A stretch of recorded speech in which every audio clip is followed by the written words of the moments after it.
Hello, welcome to this week's episode of the Finding Proof live show. I don't know if this is your first time joining us. You might not even know who I am. So I am Tess Crawley, of course, and I'm a clinical and forensic psychologist based in Hobart in Australia. And Finding Proof is my little world that I've created whereby I encourage you to find all the evidence you need to unlock the skills and the strategies and the courage and the confidence that you've already got to achieve the things that you really want to achieve, but somehow you're feeling stuck. So I'm all about proving to you that you actually have what it takes to get to your next level in your business, in your creative pursuits, in your life in general. So today, I don't know if you've seen some of our previous episodes, you will have seen that I have spoken to you before about my business and some changes that have been going on in my business. And some of those changes have actually been quite emotional for me, saying farewell to some people that I genuinely care about. And so I thought it was a really good time to provide an update. So one of the things that hi Rebecca, thanks for joining.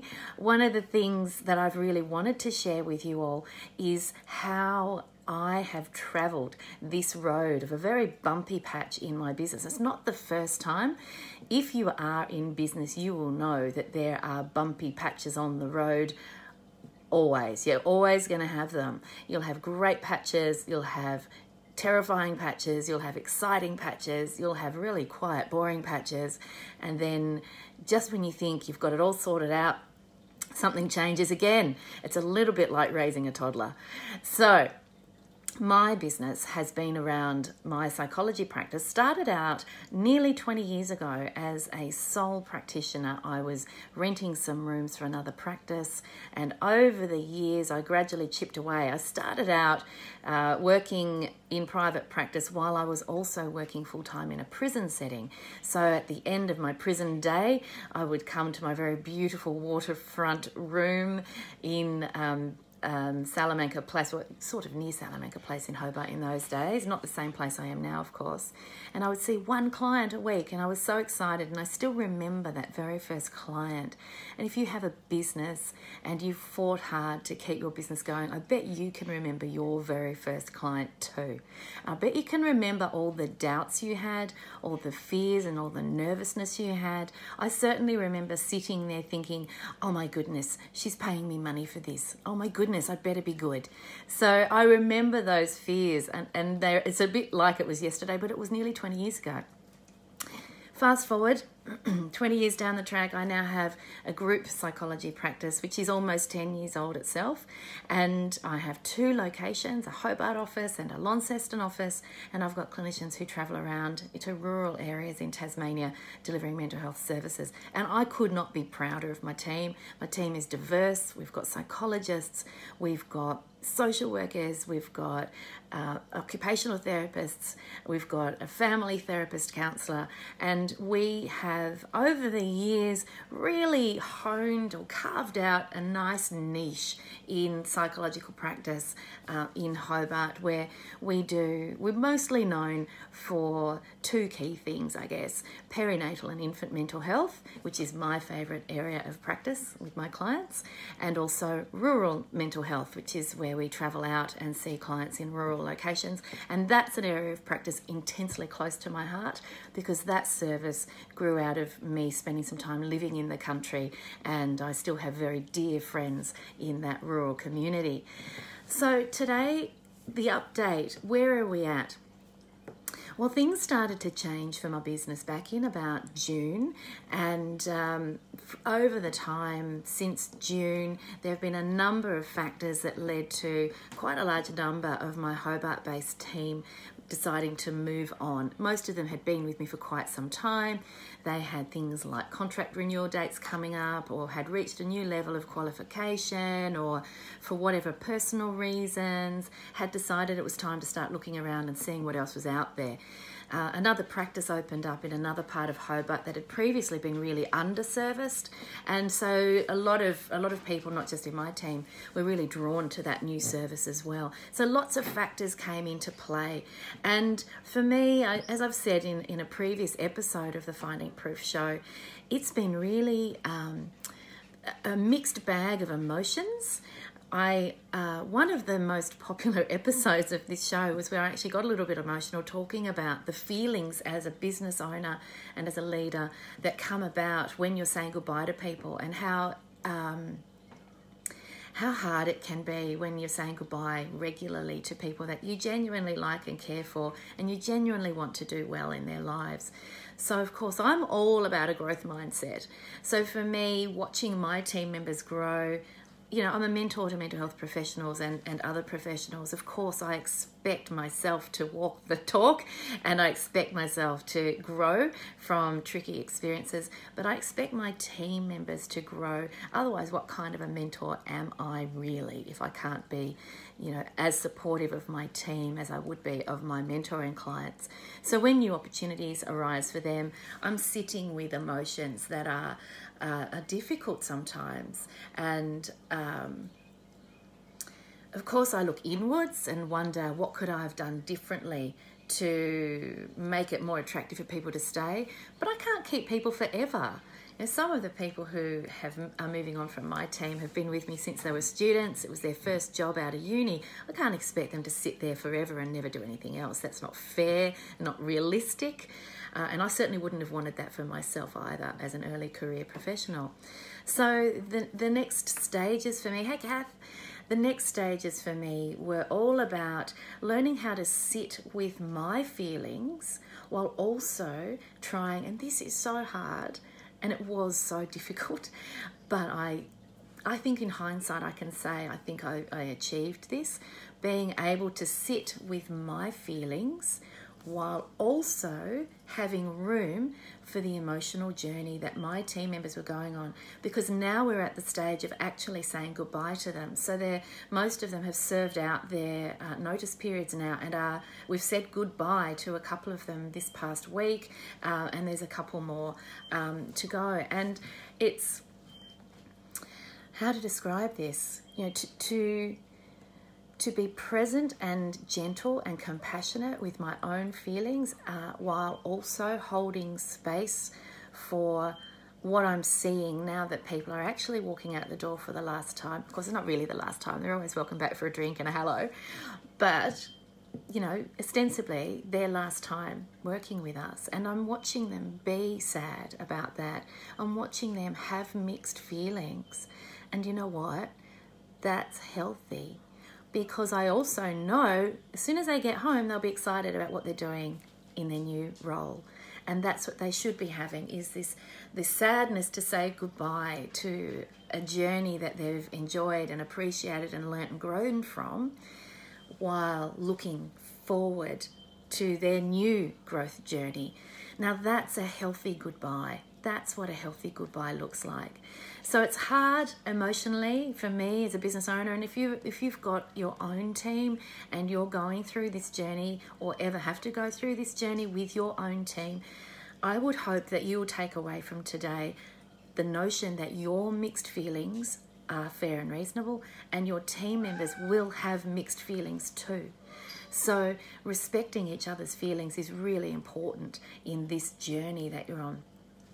Now, something else that has been invaluable is the work that I've done over the last year or so on my growth-based and abundance-based mindset. Now, I talk a lot about mindset. In fact, in the forthcoming program that I'm going to be running, the Finding Proof program, that'll launch sometime early next year, I think. That is a course, basically, that will be purchasable. In that course, I spend quite a bit of time talking about a range of things that I utilize every single day, pretty much in living in my business. So living what I talk, And I pull together all the strategies that I employ, and they're all in that program. But today I wanted to talk about how mindset has been such an important part of experiencing my business's journey, especially this most recent bunch of experiences, and handling the emotional side of that.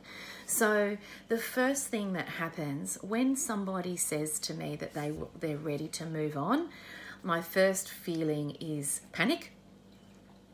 That's my honest response. My first feeling is panic and fear and what can I do or say to make them stay? But I don't say anything. I sit with that feeling for a minute and I let the person talk to me.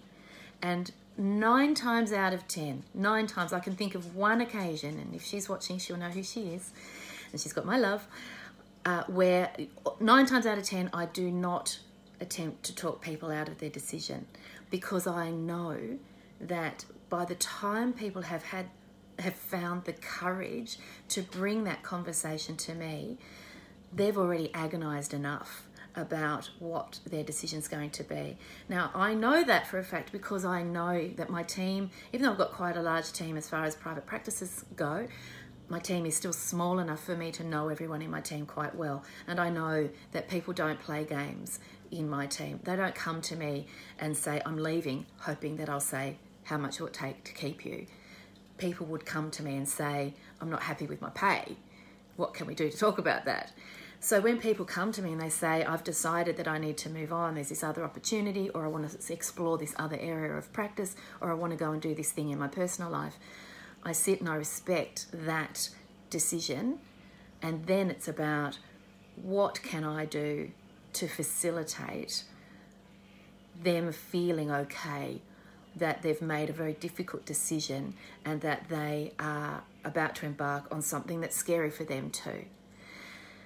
Now, the next emotional response that I tend to have, and certainly in the most recent experience where there was a number of people who over a period of time came to me in succession with different reasons for wanting to move on, all of which I respected, my next immediate reaction, and the thing that woke me up in the middle of the night and got me worried was how am I going to meet the needs of my clients? Because we've always got more referrals than we need. And I don't say that to brag. If you're a private practice owner and you're struggling to get referrals, I'm happy to talk about that and how I go about getting the referrals that we have. But we, and many private practices I know, do have wait lists. So my first panicky feeling, my fear-based, my scarcity-driven fear, isn't about having enough referrals, it's about having enough clinicians to service the referrals that we have. And so then I need to do work on how do I manage the fear, because the fear doesn't solve the problem. This is a really important point about fear, and especially scarcity-driven fear, because behind that fear is a fear that I'll never get another clinician to come and work with me, which of course is nonsense. And I know that on a rational level. But when you wake up in the middle of the night and you go,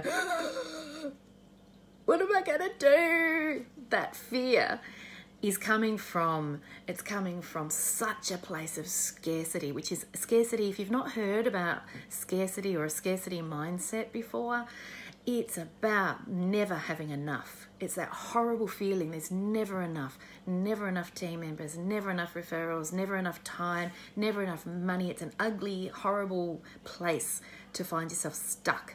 And over the last while, probably a year or so, I have worked really hard on focusing on developing and expanding my abundance-based mindset. And abundance is obviously the opposite of a scarcity-based mindset. It's all about there is always enough. There is always enough. There is enough money. There is enough time. There is enough interest in working for me. There are more than enough people in the world for there to be enough people interested in working with my team, and so on. Now, that's not to say that there aren't financially difficult times and that there aren't, obviously times like at the moment where team can be scarce. But I still have a big enough team. My whole team hasn't gone. I still have a big enough team. In fact, I've still got a bigger team than a lot of practices in Hobart. So if I am honest and respectful of our position and look clearly without fear at what we have, then it's a matter of focusing on how do we do what we do, how do we want our future to look, and if I had all the clinicians in the world that I wanted, would it make any difference to how I run my business? So I had to pull it right back to how do I want my team to look? How do I want my culture to feel? How do I want my business to operate? Forget what's going on today and thinking about big pictures. If you've watched my show, if you follow what I do, I'm always talking about big picture, and I'll never stop talking about big picture thinking.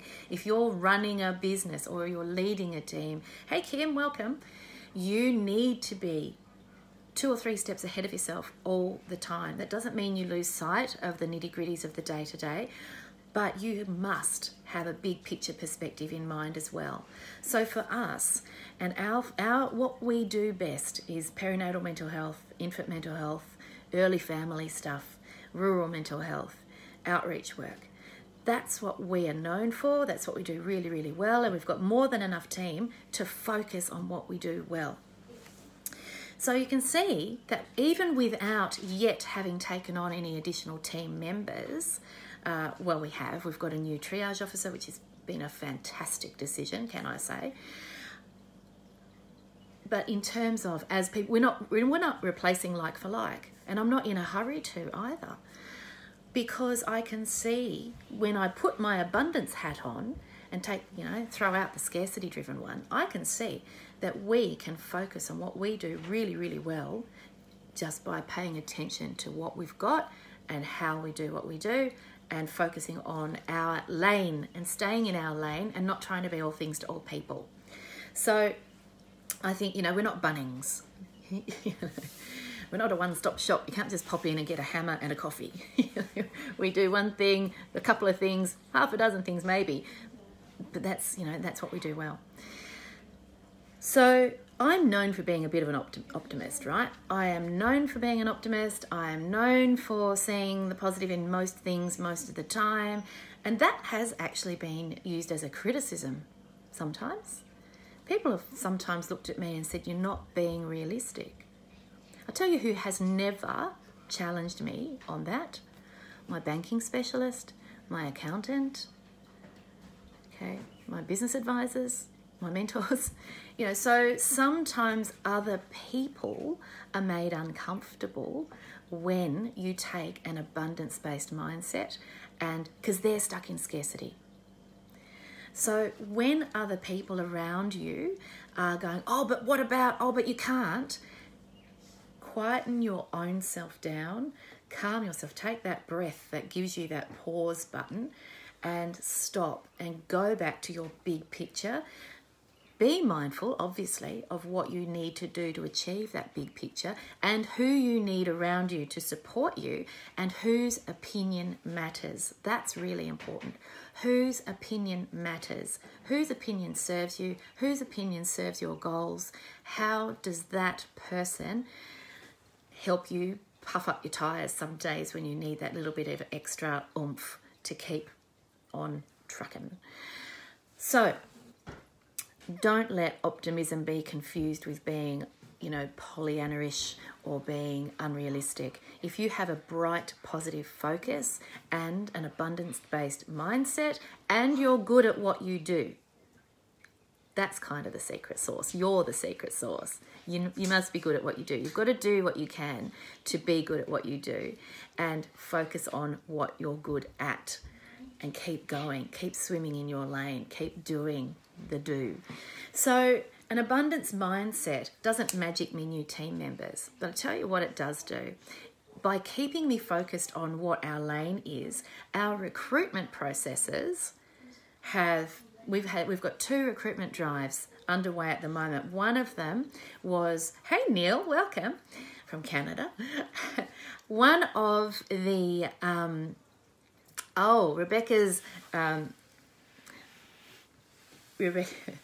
is resonating with the Pollyanna comment.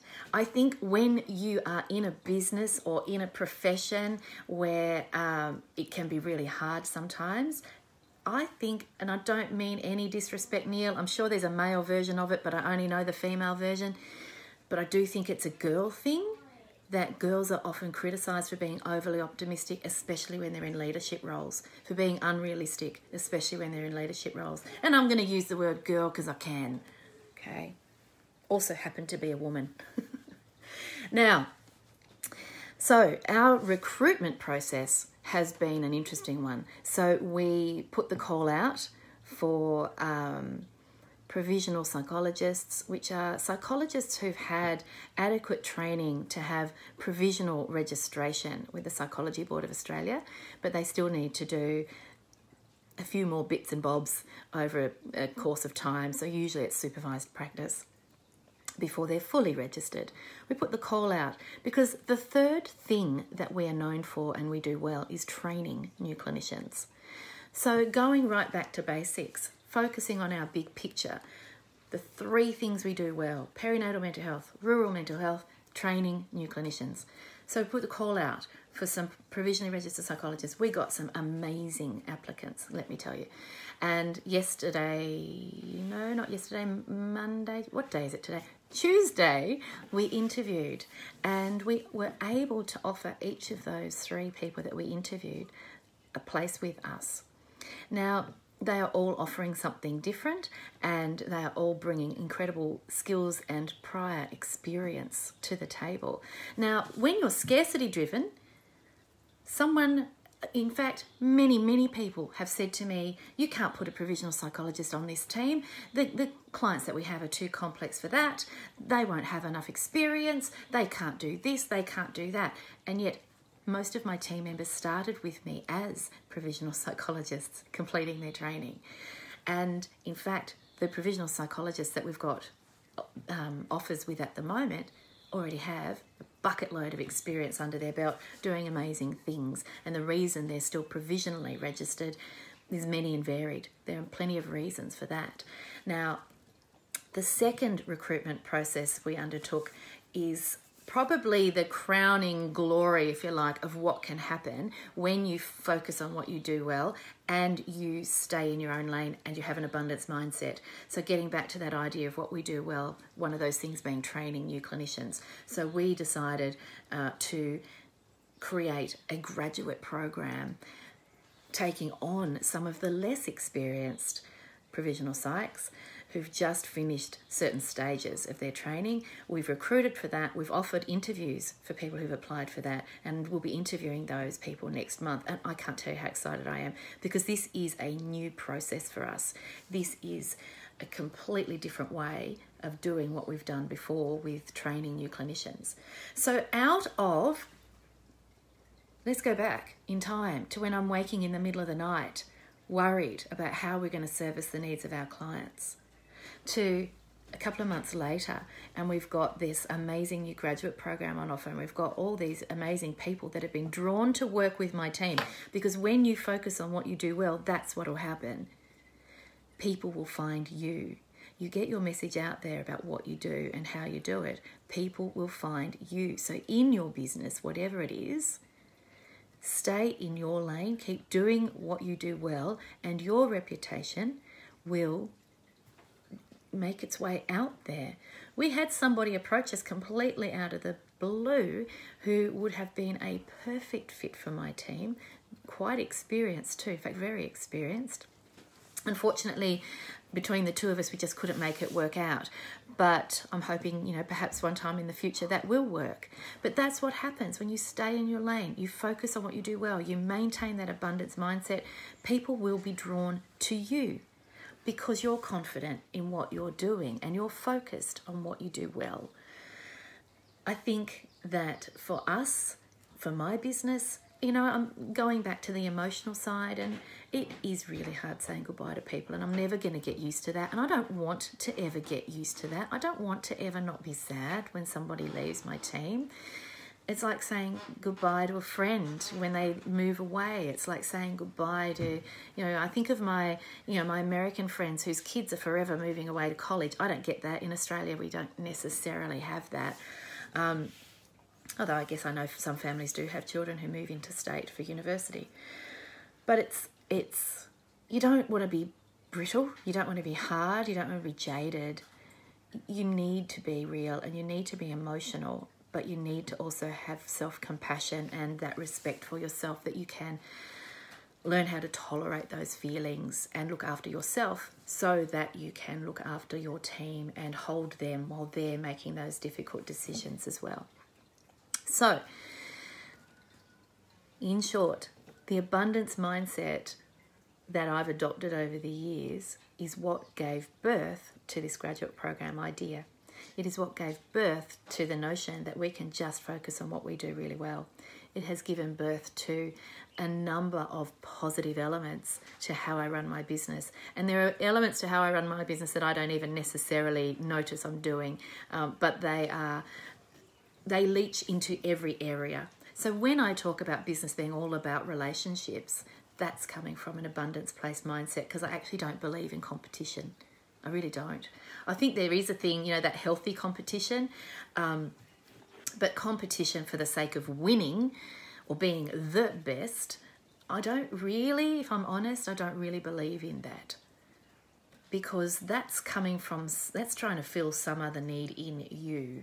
That's not necessarily coming from a genuine place of an abundance focus, because you're actually worried more about what other people are doing than you are about yourself. Now, you still might end up being the biggest in your area or in your sector or your profession. You might end up having a reputation for being the best, but that shouldn't be your focus. That should be just the natural consequence of doing what you do well from an honest place of abundance. So, I think, hey Claire, welcome, thanks for joining. The take-home message today, so getting back to what is Finding Proof all about. This is my little world where you dig down and you find the evidence inside you that you can prove to yourself that you've already got what it takes to go the next level. Now, for me, going the next level is surviving this crisis, because we've survived something as catastrophic before. Not that the current situation is catastrophic, but, major change is a better way of saying it. We've survived major change before. We've survived major change now. No doubt there'll be major change again in the future, and we'll survive that too. And so I tell you my experiences so that you can reflect on what that might mean for you and what you're experiencing at the moment. Or you might remember my story in the future if there's something that goes on in your business that causes you to sit back on your bum and go, oh, holy crap, what's happening now? Well, hang on, Tess got through that too. Maybe I can draw on that abundance mindset. I remember she talked about that. Maybe that's what I should focus on. So this live show is for you. This live show is something that you can think about, draw on. You can share if you would like to. Now, if you want to, you can subscribe to the YouTube channel as well. That's a nice, safe repository for all of my videos, because, of course, I'm also doing my little snippet videos every day at the moment. I don't know if you've caught those, but little moments of inspiration as they strike. I'll do a little video and share a thought with you all. Now, that's pretty much it for me today. I'm just checking if we've got any questions. I know. I'm glad to hear that you weren't offended by my comment before, Neil. It would break my heart to cause you offence. Right, no questions for me. If you've got any questions, feel free to pop them in the comment section below. Don't forget, there's also a Finding Proof podcast. Sometimes, if I think that the content is appropriate, I will add the audio of the Finding Proof live show to the podcast from time to time.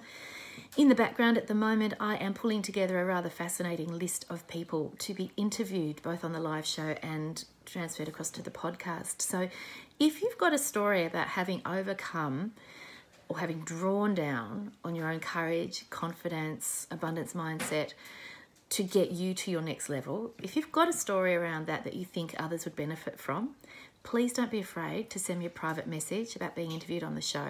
I will be, over time, interviewing plenty of people. So there are only so many humans I can fit inside my head. So if you've got a story you'd like to share, please feel free to let me know. In the meantime, have a fabulous day, and I will talk to you all again very, very soon. Bye for now.